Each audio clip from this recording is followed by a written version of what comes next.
শুভেন্দু অধিকারী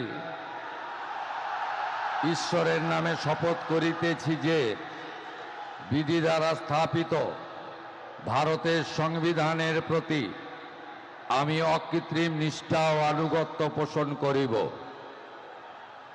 আমি ভারতের সার্বভৌমত্ব ও অখণ্ডতা রক্ষা করিব।